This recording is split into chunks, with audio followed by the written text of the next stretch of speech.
Salam, hər vaxtınız xeyir olsun. Kanalıma xoş gəlmisiniz. Sınaqlara qaldığımız yerdən davam edirik. 6-cı sınağı işləyəcəyik bugün. 6-cı sınaq biosfer mövzusu ilə bağlıdır. Birinci suala baxırıq. Xəritə sxemdə rəqəmlərlə göstərilmiş ərazilərə uyğun gələn təbii zonaları müəyyən edin. 1-ə baxırıq. 1 subtropik iqlim qurşağıdır. Subtropik iqlim qurşağında həmişəyaşıl cod yarpaqlı meşə və kolluqlardır. Yəni 1-ə C aid olmuş olacaq. 2-yə baxırıq. 2 subekvatorial iqlim qurşağıdır. Subekvatorial iqlim qurşağında dəyişkən rütubətli muson meşələridir bura. 2-yə D uyğun olacaq. 3 mülayim iqlim qurşağının iyniyarpaqlı tayqa meşələridir. 3-ə A olacaq. 4 isə Cənubi Amerikada çöl zonasıdır. Buna da Pampa deyilir Cənubi Amerikada. Yəni 4-ə də B uyğun olacaq. Variantlara baxırıq. 1 C, 2 D olacaq, 3A, 4 isə B. Birin cavabı D variantıdır. İkinci suala baxırıq. Eyler-Venn diaqramına uyğun bəndləri müəyyən edin. Tundra qleyli torpaqlar, qırmızı, sarı, ferrolit torpaqlar. Tundra qleyli torpaqlar subarktik iqlim qurşağında yaranır. Qırmızı, sarı, ferrolit torpaqlar isə ekvatorial iqlim qurşağındadır.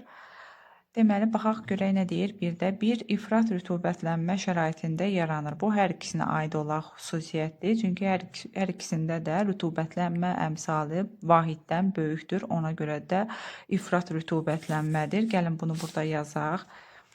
1, 2, 3. Deməli, 1 getdi hər ikisinə də 3-ə. 2. Əsas iqlim qurşağında formalaşır. Xeyr.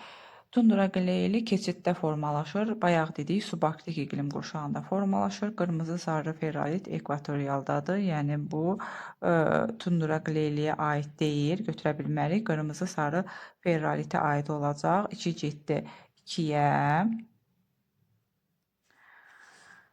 3. Əsasən ot bitkiləri altında yaranır. Bu tundra qleyliyə aid olan xüsusiyyətdir. 3 getdi 1-ə. Yayıldığı ərazilərdə bataqlıqlara rast gəlinir. 4 getdi, hər ikisinə də aiddir 4. Hər ikisində bataqlıqlara rast gəlinir. 3-ə yazacaq 4. Keçid iqlim qurşağında formalaşır. Bu isə tundra qleyliyə aiddir. Bayaq dedik, subarktik iqlim qurşağında formalaşır. 5 getdi 1-ə. Aqroiqlim ehtiyatları çox olan ərazidə yaranır. Bu da qırmızı, sarı, ferrolit torpaqlara aiddir. Aqroiqlim ehtiyatları bildiyimiz kimi kənd təsərrüfatı bitkilərinin yetişdirilməsi üçün tələb olunan fəal temperaturların cəmidir. Yəni istilik və rütubətin kifayət olduğu yerlərdir. Ekvatorial zona aqroiqlim ehtiyatları ilə zəngin bölgələrdir. Çünki istilik və rütubət kifayət qədərdir. Yəni 6 da gedəcək 2-yə. İndi baxırıq variantlara. 1-ə 3, 5, 2-ə 2, 6, 3-ə 1, 4. 2-nin cavabı D variantıdır. Keçid alırıq digər suala, 3-cü suala. Uyğunluğu müəyyən edin. 1 strukturlu torpaqlar, 2 struktursuz torpaqlar. Bildiyimiz kimi quruluşuna görə torpaqlar strukturlu və struktursuz torpaqlara bölünür. Strukturlu torpaqlar dənəvari quruluşa malikdir və yüksək məhsuldarlığı ilə seçilir. Humusla zəngin torpaqlardır. Struktursuz torpaqları isə məsaməsiz olub daha zəif məhsuldarlığa malikdir. Humusla zəngin torpaqlar deyirlər. İndi gəlin baxaq, bir podzol struktursuz torpaqlar qrupundadır. Çünki humusla o qədər də zəngin deyil. 2-yə baxırıq, 2 qara torpaqlar strukturlu torpaqlardır, humusla zəngin torpaqlardır. 3 qəhvəyi meşə torpaqları da həmçinin humusla zəngindir, strukturluya aiddir. Tundra qleyli struktursuz torpaqlar qrupundadır. Qonur meşə torpaqları da həmçinin strukturlu torpaqlar sırasındadır. İndi gəlin baxaq görək hansı variant oldu. 1-ə aid oldu 2, 3, 5, 2-yə aid oldu 1, 4. 4-cü suala baxırıq. İfrat rütubətlənmə şəraitində yaranan torpaqlar. İfrat rütubətlənmə şəraiti odur ki, yəni rütubətlənmə əmsalının vahiddən böyük olduğu ərazilərdə yaranır. Həmin ərazilərdə hansı ərazilər idi? Bayaq dedik, ekvatorial iqlim qurşağının əraziləri, bir də subarktikdə ən çox olur ifrat rütubətlənmə, çünki həmin bölgələrdə rütubətlənmə əmsalı vahiddən böyükdür. İndi gəlin baxaq. 1. Qara torpaqlar, xeyr, ifrat rütubətlənmə şəraitində yaranmır. 2. Qırmızı sarı ferrolit torpaqlar ekvatorial iqlim qurşağında formalaşır. Bəli, rütubətlənmə əmsalı vahiddən böyük olduğu üçün ifrat rütubətlənmədir. 2-ni götürürük. 3 şavalıdı ifrat rütubətlənmə şəraitində formalaşmır. 3-ü götürmürük. 4 podzol. Podzol mülayim iqlim qurşağının tayqa zonasının torpaqlarıdır. İfrat rütubətlənmə şəraitində yaranır. 4-ü götürürük. 5 tundra qleyi subarktik iqlim qurşağında formalaşır və ifrat rütubətlənmə şəraitində formalaşır. 5-i də götürürük. 6 bozqonur. Bozqonur ifrat rütubətlənmə şəraitində yaranan torpaqlar deyil. Çünki bozqonur səhra və yarımsəhra təbii zonasında yaranan relyef formasıdır. Yəni rütubətlənmə əmsalı vahiddən çox kiçikdir. Ona görə biz 6-nı götürməyəcəyik. Deməli oldu variantlarımız 2, 4 və 5. 4-ün cavabı A variantıdır. 5-ci suala baxırıq. Xəritə sxemindəki rəqəmlərə əsasən torpaq tiplərini müvafiq olaraq müəyyən edin. 1. Savanna və seyrək meşələr zonasıdır. Savanna və seyrək meşələr zonasında qırmızı qonur torpaqlar üstünlük təşkil edir. 1-ə B aid olmuş olacaq. 2-yə baxırıq. 2 səhra və yarımsəhra zonasıdır. Səhra və yarımsəhra zonasında bozqonur torpaqlar üstünlük təşkil edir. 2-nin cavabı C olacaq. 3 çöl zonasının qara torpaqlarıdır. 3-ə aid olmuş olacaq. 4 isə enli yarpaqlı meşələr zonasıdır. Bura enli yarpaqlı meşələr zonasında da qonur meşə torpaqları üstünlük təşkil edir. 5-in də cavabı C variantıdır. C variantıdır. 6-cı suala keçirik.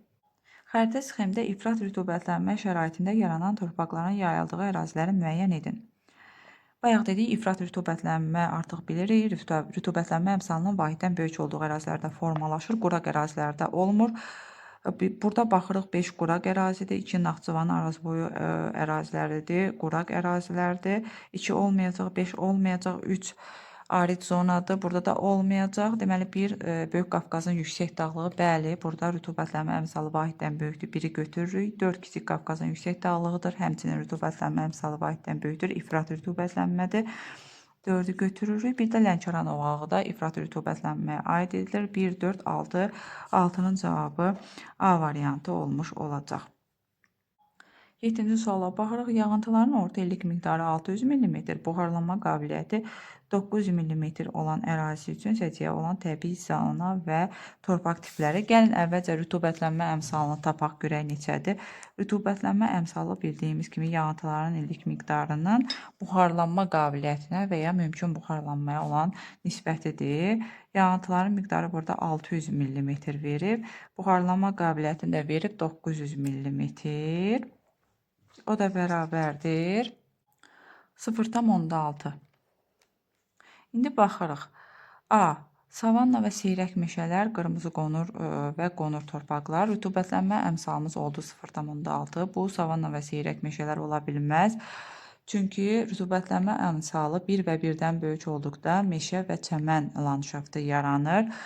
Savanna və seyrək meşələrdə rütubətlənmə əmsalının 1-ə bərabər olduğu ərazilərdir. Ona görə A variantı uyğun deyil. Rütubətli ekvatorial meşələr, qırmızı sarı ferrolit torpaqlar. Rütubətli ekvatorial meşələr artıq bilirik ki, rütubətlənmə əmsalının vahiddən böyük olduğu ərazilərdir. Yəni B heç ola bilməz. C-yə baxırıq, yarımsəhra və səhra. Yarımsəhra və səhra rütubətlənmə əmsalının 0,2 və 5 arası, belə deyək də, yarımsəhra 0,2, 0,5 arasındadır. Səhra isə 0,2-dən daha kiçikdir. Rütubətlənmə əmsalı 0,2-dən kiçikdirsə, səhra landşaftı formalaşır və boz və bozqonur torpaqlar formalaşır. İnyarpaqlı meşələr də rütubətlənmə əmsalının vahiddən böyük olduğu ərazilərdir. D-ni də götürmürük. Deməli, rütubətlənmə əmsalının 0,5-dən əgər böyükdürsə, rütubətlənmə əmsalı böyükdür 0,5. Onda hansı landşaft tipi formalaşacaq? Deməli, meşə çöl və çöl landşaft tipi formalaşır. Belə olduqda və torpaq olaraq da qara və şabaldı torpaqlar. 7-nin cavabı Y variantıdır. Birini də deyim, 0,5-ə qədər olduqda isə arid meşə və arid çöl olur. Onu da qeyd eləmək lazımdır. 7-nin cavabı odur. Y variantıdır. 7. 8-ci suala keçid alırıq. Böyük Qafqaz dağlarında soyuq iqlim tipi şəraitindən formalaşan landşaft və torpaq tiplərini müvafiq olaraq müəyyən edin. A variantı subaf və alp çəmənlikləri, çimli və torflu dağ çəmən. Bəli, elə variant budur. Böyük Qafqaz dağlarının soyuq iqlim tipi şəraitində subaf və alp çəmənlikləri formalaşır. Digər variantlara baxmağa ehtiyac yoxdur. 9-cu suala baxırıq. Orta miqyaslı qlobusda Bakı şəhəri və ondan 180 dərəcə azimutda yerləşən A məntəqəsi arasında məsafə 4,44 sm-dir. A məntəqəsi üçün səciyyəvi əlamətlər. Gəlin bunu eləyək. Deməli, Bakı bildiyimiz kimi yerləşir 40 dərəcə şimal dairəsində. Artıq bunu əzbər bilirik. 50 dərəcə şərq uzunluğunda. Deməli, digər məntəqə Bakıdan 180 dərəcə azimutda. Deməli, aşağı cənub istiqamətinə gedəcəyik. Məsafəni verir 4,44 sm. Miqyası da bilirik. Çünki deyir orta miqyasda. Orta miqyasın qlobusda orta miqyasın qiyməti 1 bölünsün 50 milyondur. 50 milyon. Miqyasımızı da bilirik. Xəritədəki məsafəni də bilirik. Biz həqiqi məsafəni tapa bilərik. Həqiqi məsafəni də tapmaq üçün nə edəcəyik? Miqyası vuracaq xəritədəki məsafəyə. Miqyasdan 5 0 ataq. 3, 4, 5, 500 vurulsun 4,44. Bizə dəqiq görsənmir. Aha. 4,44. O da bərabərdir. Cavab olacaq 2220 kilometr. Deməli, biz bildik ki, həqiqi məsafə buradan bura 2220 kilometrdir və biz meridian üzrə hərəkət elədiyimiz üçün 2220-ni 111-ə bölsək, neçə dərəcə aşağı getmiş olacaq, onu taparıq. 2220-ni bölərik 111-ə, çünki meridian üzrə 1 dərəcənin qiyməti 111 kilometrdir. O da olacaq 20 dərəcə. Yəni 40 dərəcədən aşağı biz 20 dərəcə getmişik və harada dayanmışıq? 20 dərəcə şimal dairəsində dayanmışıq. İndi gəlin görək nə deyir. Məntəqə buradadır. A məntəqəsi. Bu da Bakıdır. Bu məntəqə buradadır. Görək bu məntəqə ilə bağlı nə deyir? 1. Əkinçilik dəmiyə şəraitində aparılır. Xeyr. Tropik iqlim qurşağının ərazisidir. Yəni burada suvarılmadan əkinçilik qeyri-mümkündür. 2. Boz torpaqlar yayılmışdır. Bayaq nə demişdik? Səhra və yarım səhra zonası üçün boz torpaqlar üstünlük təşkil edir. 2-ni götürürük. Zəngin bitki örtüyə malikdir. Xeyr. Quraqlıq ərazidir. Zəngin bitki örtüyü yoxdur. Humid iqlimə malikdir. Xeyr. Bu da səhv cavabdır. Tropik səhra landşaftına malikdir. Bəli, 2, 5. Bir də günəş zenitdə olur. Təbii ki, günəş zenitdə olur 20 dərəcə şimal dairəsində. Oldu variantı, D variantı 2, 5, 6 doğru cavabımız. 10-cu suala baxırıq. Deməli, cədvələ əsasən doğru sıraları müəyyən edin. 1. 0,2 səhra bozqonur. Bəli, bayaq demişdik. Səhra landşaftı rütubətlənmə əmsalının 0,2 olduğu ərazilərdə formalaşır. Torpaqda olaraq bozqonur, düzgündür. 1-i götürürük. Bizdən də doğruları soruşur. 2, 1,1 çöl zonası deyir, qara torpaqlar. Xeyr, çöl zonasının rütubətlənmə əmsalı 1,1 deyil. Vahiddən kiçikdir. 3, 1,2 meşə qonur. Bəli, meşə bayaq dedik, vahid və vahiddən böyük ərazilərdə formalaşır. 3-ü də götürürük. 4, 0,6 tundra ola bilməz. Tundra rütubətlənmə əmsalının vahiddən böyük olduğu ifrat rütubətlənmiş ərazilərdir. 4 uyğun deyil. Tayqa 1,3. Bəli, tayqa rütubətlənmə əmsalı vahiddən böyükdür, lakin burada şabaldı torpaqların nə işi var? Yəni burada tayqada podsol torpaqlardır. 1, 3. Onun cavabı A variantıdır. 11-ci suala baxaq. 11-ci sualda asan sualdır. Doğru sıraları müəyyən edin. Su deyir təbii komponentdir. Bəli, su təbii komponentdir. 2 meşədir, təbii komponentdir. Xeyr, 2 təbii kompleksdir. Meşə təbii kompleksdir. 2-ni götürmürük, 1-i götürürük. Tayqa deyir, təbii kompleksdir. Bəli, doğru cavabdır. 1, 3. Ağac təbii kompleksdir. Xeyr, ağac təbii komponentdir. 4-ü götürməyəcəyik. Suxur təbii kompleks deyil, təbii komponentdir. 5-i də götürmürük. Hava təbii komponentdir. 6-nı götürmüş olacaq. Deməli, 1, baxaq görək. 1, 3, bir də 6. 11-in cavabı olmuş olacaq C variantı. 12-ci suala baxırıq. Məntiqi ardıcıllığı müəyyən edin. Torpaq şoranlaşır, qurun sularının səviyyəsi artır, kollektor drenaj şəbəkəsi yaradılır, suvarılma aparılır, qurun sularının səviyyəsi aşağı düşür. Biz də bu ardıcıllığı düzməliyik. İndi baxaq görə. Birinci, suvarılma aparılır. 4, suvarılma aparılır. Sonra nə olur? Qurun sularının səviyyəsi artır. Bəli, 4-dən sonra 2 gəlməlidir. Və bunun nəticəsində torpaqlar şoranlaşmağa başlayır. 2-dən sonra 1 gəlməlidir. Ondan sonra artıq tədbirlər görürlər. 3, kollektor drenaj şəbəkəsi yaradılır. Ondan sonra da qurun sularının səviyyəsi aşağı düşməyə başlanır. Deməli, 12-nin cavabı A olacaq. Məntiqi ardıcıllıq bu şəkildə olmuş olacaq. 13-cü suala baxırıq. Coğrafi təbəqənin inkişafının müasir mərhələsi üçün səciyyəvidir. Deməli, biz bilirik ki, coğrafi təbəqənin inkişafında 3 mərhələ ayrılır. Biogenə qədərki mərhələ, biogen mərhələsi, bir də antropogen mərhələ. Antropogen mərhələdə nələr olub? Antropogen mərhələ insanın yaranması və onun təbiətə təsirinin artması ilə başlanmışdır. Bu mərhələdə coğrafi təbəqə insanın təsərrüfat fəaliyyəti nəticəsində dəyişmiş ekoloji problemlər yaranmışdır. Misal üçün, okean suyunun tərkibinə zərərli maddələr daxil olub, torpaqlar çirklənib, torpaqlar eroziyalaşıb və səhralaşma baş verib və s. kimi xüsusiyyətlər. Yəni, insanın təsiri ilə bağlı xüsusiyyətləri seçəcəyik. İndi baxaq görək bir də nə deyilir? Ətraf mühitə antropogen təsirin güclənməsi. Bəli, 1-i götürürük. 2. Endogen proseslərin fəallığının artması. Xeyr, bu düzgün cavab deyil. Yer səthinə kosmik təsirin güclənməsi. Xeyr. 4. İstixana effektinin artması. Bəli, bu da insan təsiri ilə bağlı olub. 1-i 4. Təbii landşaftların sahəsinin azalması. Bəli, təbii landşaftların sahəsi azalıb, süni landşaftlar yaranıb. İqlim dəyişkənliyi ilə bağlı quru sahəsinin genişlənməsi. Təbii ki, bu da deyil. 1, 4, 5, 13-cü cavabı olmuş olacaq C variantı. 14-cü suala baxırıq. Buz səhralarının və vahələrin rast gəlindiyi əraziləri müvafiq olaraq müəyyən edin. Buz səhralarının və vahələrin rast gəlindiyi əraziləri müvafiq olaraq müəyyən edin. A. Orta Sibir yaylasında buz səhralarına rast gəlinmir. A-nı götürmürük. B. Saxalin adasında da buz səhralarına rast gəlinmir. C. Falkland adalarında həmçinin buz səhraları yoxdur. 4. İslandiya adasında da həmçinin buz səhraları yoxdur. Y. Baffin torpaq adası, bəli, Şimali Amerikanın Arktik iqlim qurşağının ərazisində yerləşir. Esmir adası da həmçinin burada şimal hissələrində bu adaların buz səhralarına rast gəlinir. Vahələri isə Afrikanın şimalında və Ərəbistan yarımadasında rast gəlinir. 14-cü cavabı Y variantı olmuş olacaq.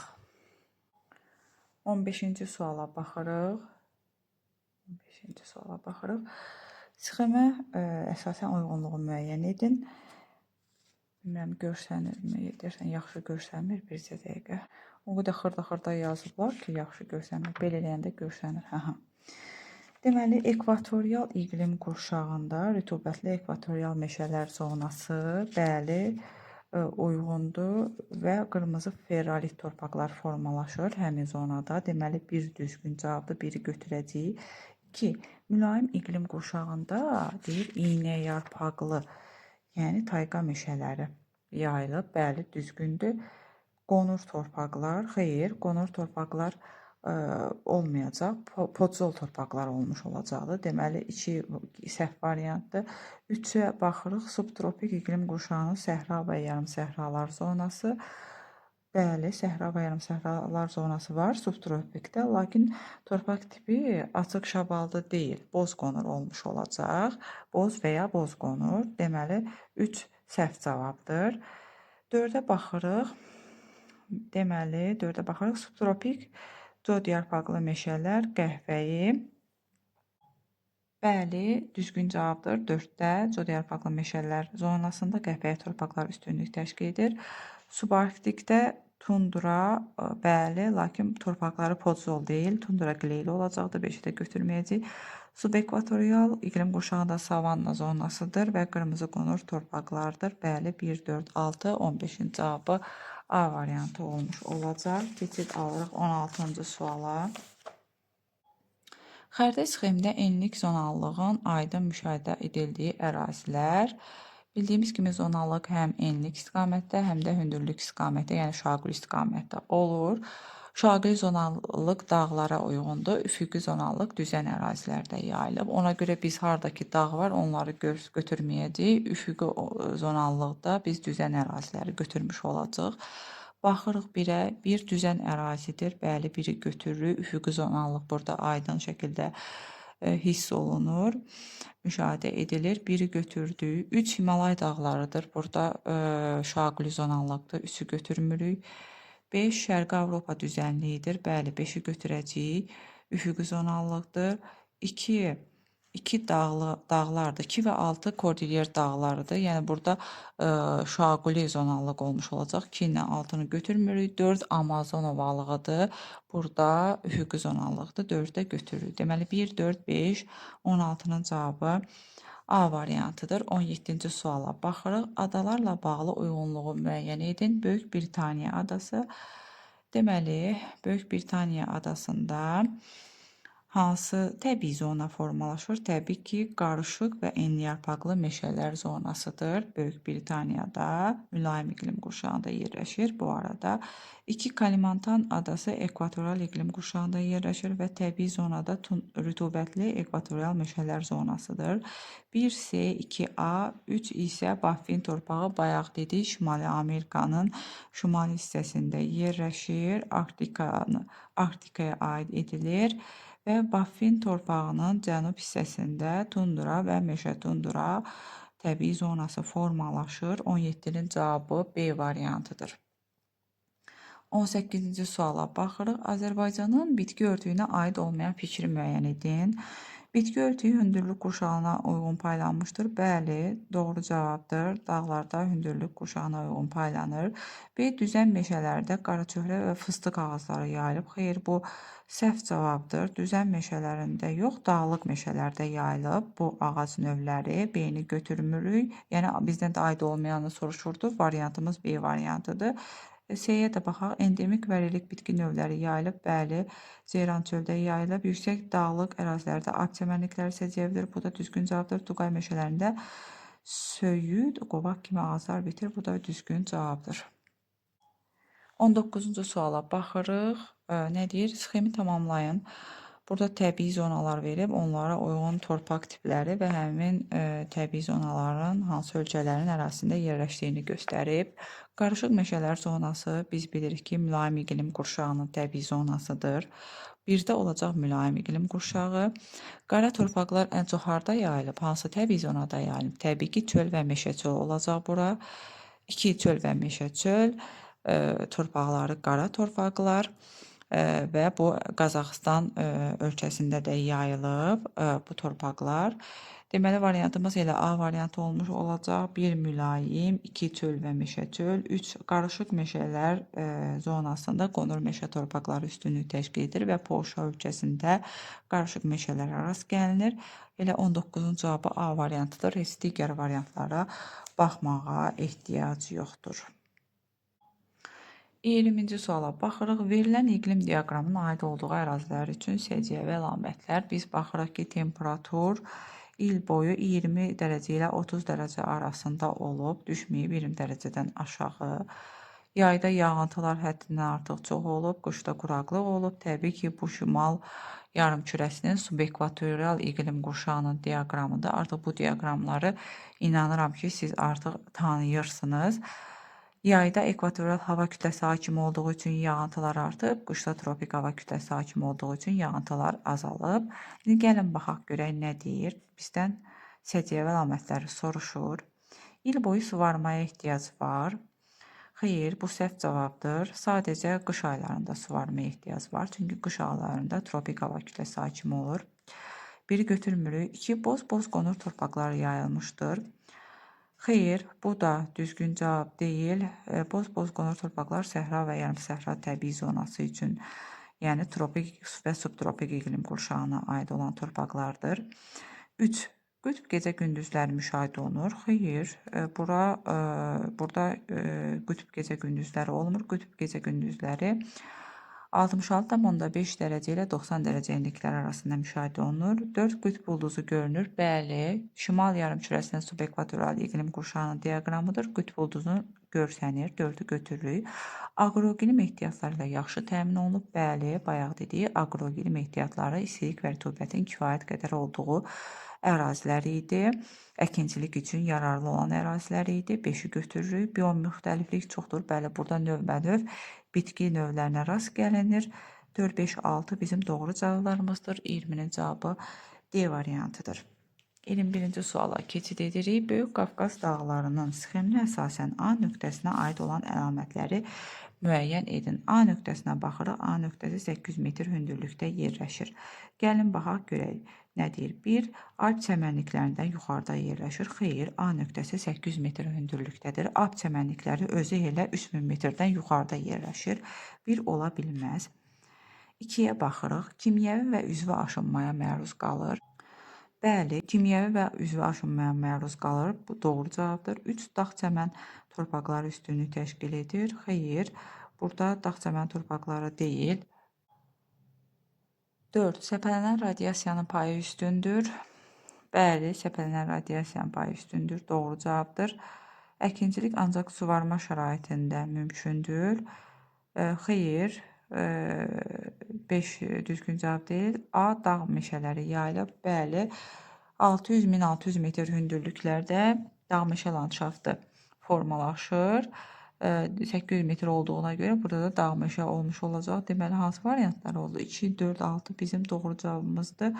21-in cavabı A variantıdır. 22-ci suala baxırıq. Uyğunluğu müəyyən edin. Zaqatala, Bəsitçay, Zəngəzur, Qoruğu, onların yerləşdiyi təbii vilayətlər, bir də iqlim tipi.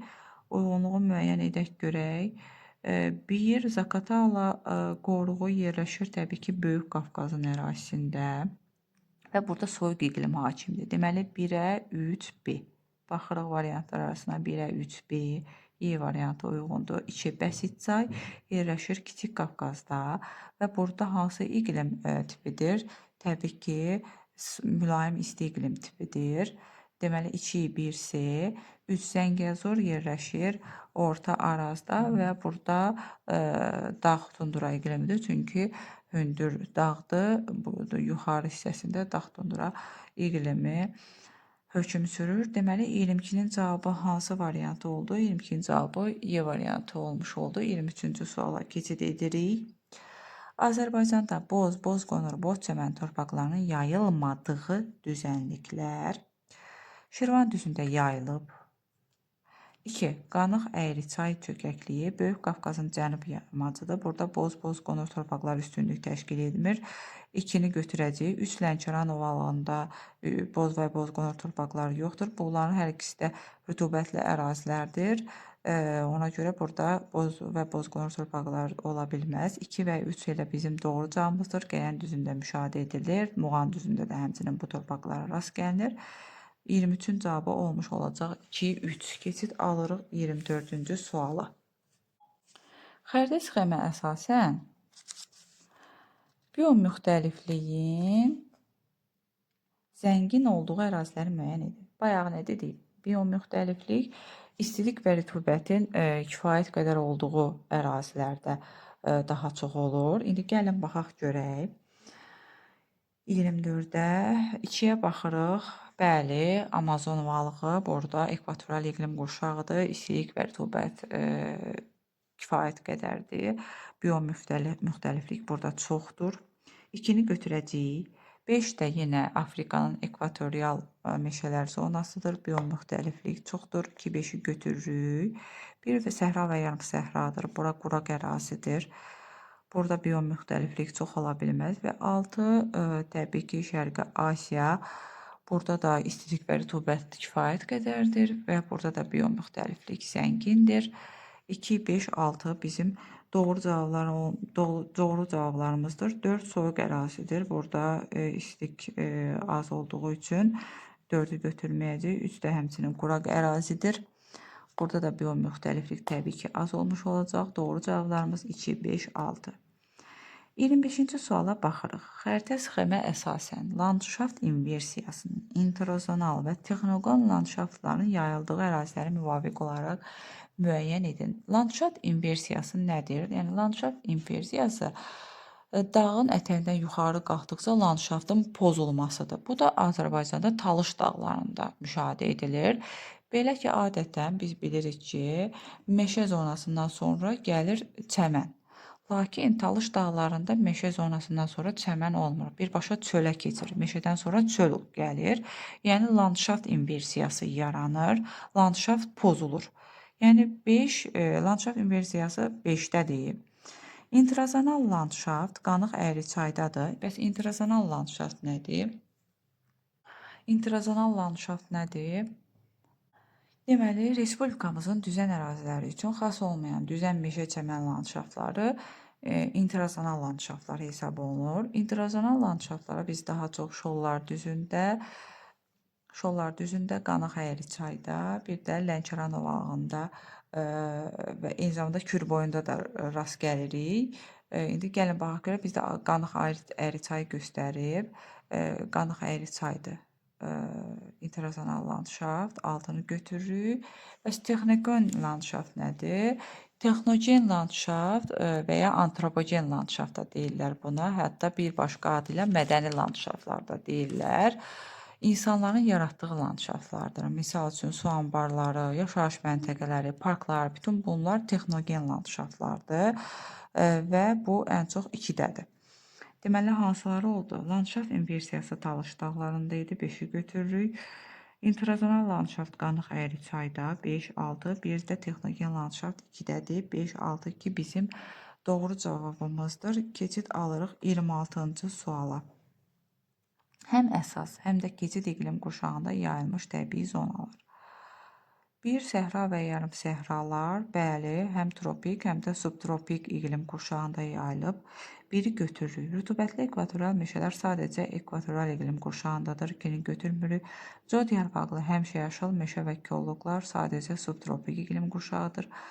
Bunu da götürmürük. İn yarpaqlı meşələr sadəcə mülayim iqlim qurşağındadır. 4-ü də götürməyəcəyik. 5 dəyişən rütubətli meşələr, yəni musson meşələri, bu həm əsas, həm də keçid iqlim qurşağında yerləşir. 5-i də götürürük. 1 və 5 bizim doğru cavabımızdır. 27-ci suala keçid alırıq. Uyğunluğu müəyyən edin. Coğrafi təbəqənin qanuna uyğunluqlarını verib. Bütövlük, ritmiklik, zonallıq. Bunları biz uyğunlaşdırmalıyıq. Deməli, bütövlük dedikdə biz nəyi başa düşürük? Coğrafi təbəqənin bütövlüyü o deməkdir ki, yəni təbii komponentlər daim qarşılıqlı əlaqədədir, qarşılıqlı təsirdədir və bu təsir şəraitində onlar arasındakı maddələr və enerji mübadiləsi ilə bağlı olaraq hər hansı bir ərazi üçün səciyyəvi olan bir təbii sistem olur. Komponentlər arasında qarşılıqlı asılılıq maddələr dövranlarının nəticəsində yaranır. Bir komponent ayrılıqda mövcud ola və inkişaf edə bilməz. Onların arasında daim əlaqə var və əlaqə o qədər möhkəm və davamlıdır ki, istənilən təbii sistemdə hər hansı birinin dəyişməsi digərinə də təsir edəcək. Buna biz misal olaraq qida zəncirini göstərə bilərik. Qida zənciri nədir? Deməli, bitki və heyvanlar arasında baş verir qida zənciri. Qida zənciri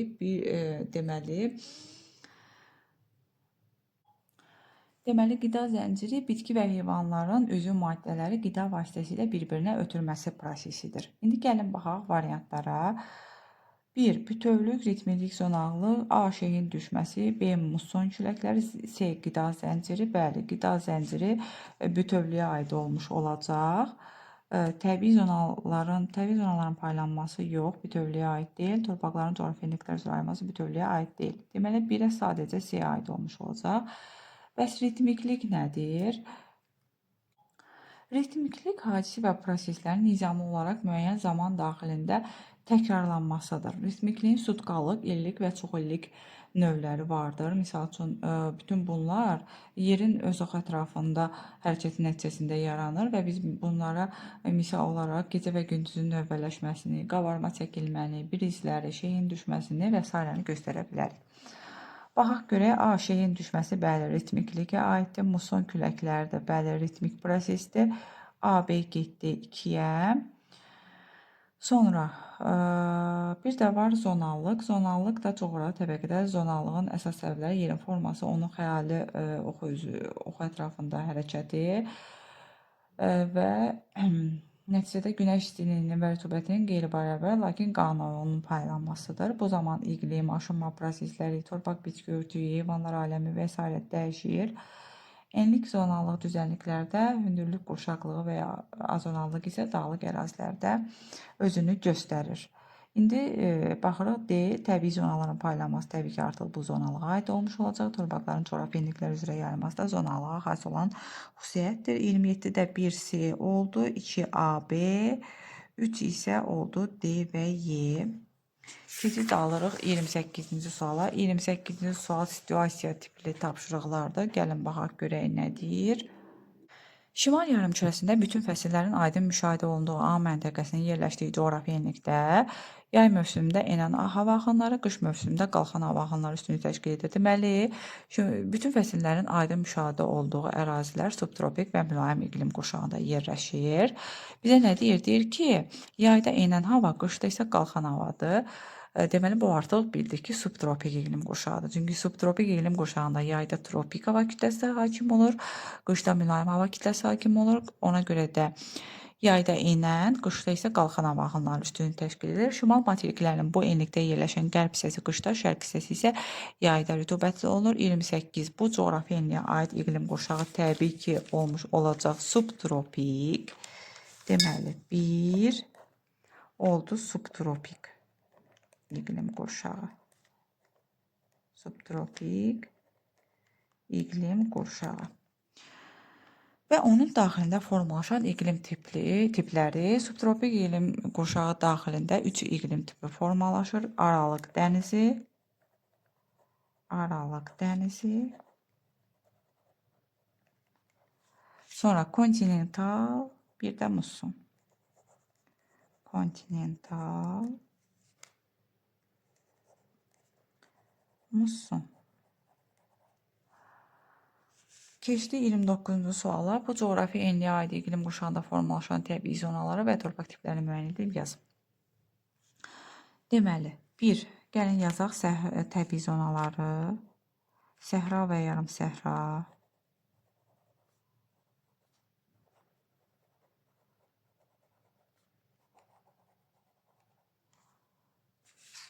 Səhra və yarım səhrada hansı torpaq tipi mövcuddur? Bayaq dedik, boz qonur. Boz qonur. 2. Cod yarpaqlı həmişəyaşıl meşə və kolluqlar. Cod yarpaqlı həmişəyaşıl meşə və kolluqlar və bu təbii zonaya xas olan torpaq tipləri qonur və qəhvəyi olacaq. Onu da yazaq. Qonur, qəhvəyi. Üçüncünü də yazaq. Bizdən 3 nümunə istəyir. Ona görə 3 də yazaq. Çöl və meşə çöllər. Meşə çöllər. Çöl və meşə çöl təbii zonasında da qara şabaldı torpaqlar üstünlük təşkil edir. Belə. 30-cu suala baxırıq. Bu coğrafi enliyə aid iqlim qurşağında formalaşan təbii zonalarda geniş yayılan kənd təsərrüfatı sahələrini müəyyən edib yazın. Deməli, subtropik iqlim qurşağında ən çox hansı təsərrüfat sahələri üstünlük təşkil edir? Təbii ki, üzümçülük, Sitrus meyvəçiliyi. Sitrus meyvəçiliyi. Sonra pambıqçılıq, çəltikçilik yaza bilərik. Pambıqçılıq, çəltikçilik. Bizdən 3 nümunə istəyirdi. Məncə kifayətdir bu qədər. Belə, bu sınağın da sonuna gəldik. Ümid edirəm ki, sizlər üçün faydalı video olmuşdur. Kanala abunə olmağı, videoları like eləməyi unutmayın. Hər birinizə uğurlar arzu edirəm. Gələn sınaqlarda görüşmək üzrə, sağ olun.